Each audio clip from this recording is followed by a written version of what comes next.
England में बनी एक कंपनी ने भारत को कैसे अपना उपनिवेश यानी गुलाम बना दिया। चलिए 1600 ईस्वी में इंग्लैंड में ब्रिटिश ईस्ट इंडिया कंपनी की स्थापना हुई। भारत और पूर्वी देशों के साथ व्यापार करना इस कंपनी का उद्देश्य था। मुगल शासक जहांगीर से व्यापार की अनुमति प्राप्त करके कंपनी ने सूरत से अपना गोदाम स्थापित किया। यूरोप के देश भी आपस में लड़ रहे थे। यहाँ भारत में भी अंग्रेजों और फ्रांसीसियों के बीच कुल 3 युद्ध हुए। इन्हें कर्नाटक युद्ध कहते हैं। तीसरे कर्नाटक युद्ध में अंग्रेजों ने फ्रांसीसियों निर्णायक रूप में से पराजित किया। परिणाम स्वरूप अब भारत में अंग्रेजों का कोई प्रबल विरोधी नहीं था। आगे चलकर भारतीय राजाओं के राज्य एक एक करके ईस्ट इंडिया कंपनी ने छीन रही थी। अंग्रेजों ने भारत में अपना पहला युद्ध प्लासी की लड़ाई छल से जीता। 1756 में सिराजुद्दौला समृद्ध प्रांत बंगाल का नवाब बना। मुगल शासक की ओर से प्राप्त व्यापारिक सुविधाओं का अंग्रेजों द्वारा बंगाल प्रांत से दुरुपयोग किया। नवाब की अनुमति के बिना अंग्रेजों ने कलकत्ता की गोदाम के चारों ओर बाड़ खड़ी कर दी। सिराजुद्दौला ने अंग्रेजों पर आक्रमण करके इस गोदाम को अपने अधिकार में कर लिया। अंग्रेजों ने कूटनीति का सहारा लेकर सिराजुद्दौला के सेनापति मीर जाफर को नवाब का पद का लालच दिया और इसे अपने पक्ष में कर लिया। अब 1757 में प्लासी में सिराजुद्दौला और अंग्रेजों की सेनाएं युद्ध के लिए आमने सामने आ गईं।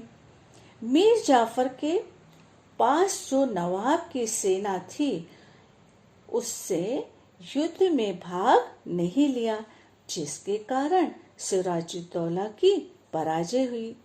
मजेदार बात यह है, जिस मीर जाफर ने नवाब को धोखा देकर ईस्ट इंडिया कंपनी को जितवाया था, खुद उसे अंग्रेजों से लड़ना पड़ा। इसी को बक्सर का युद्ध कहते हैं। अंग्रेजों के अवैध व्यापार को रोकने का प्रयास करने के कारण मीर जाफर को अंग्रेजों ने उसे नवाब पद से हटा दिया।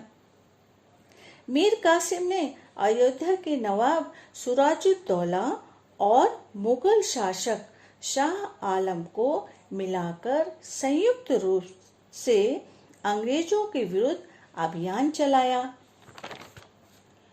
1764 ईस्वी बिहार के बक्सर में इन तीनों का अंग्रेजों के साथ युद्ध हुआ, जिसमें इन तीनों की पराजय हुई। इस लड़ाई के बाद 3 भारतीय राजाओं ने अंग्रेजों से समझौता कर लिया और समृद्ध बंगाल प्रांत में राजस्व यानी टैक्स वसूलने का अधिकार कंपनी को सौंप दिया। ऐसे ही संकट दूसरे राज्यों पर भी आना था, जैसे अंग्रेज मैसूर संघर्ष। हैदर अली ने विद्रोह करके मैसूर राज्य को अपने अधिकार में कर लिया। हैदर अली की मृत्यु के पश्चात उसका बेटा टीपू सुल्तान मैसूर की सत्ता पर आसीन हुआ और जीवन के अंत तक अंग्रेजों के विरुद्ध संघर्ष किया। 1799 ईस्वी में श्रीरंगपट्टन में हुए युद्ध में टीपू सुल्तान मारा गया और मैसूर अंग्रेजों के अधिकार में आ गया। भारत की पश्चिम उत्तर सीमा पर अंग्रेजों ने कैसे अधिकार किया? अंग्रेजों को भय था कि रूस भारत पर अफगानिस्तान की धरती से आक्रमण करेगा।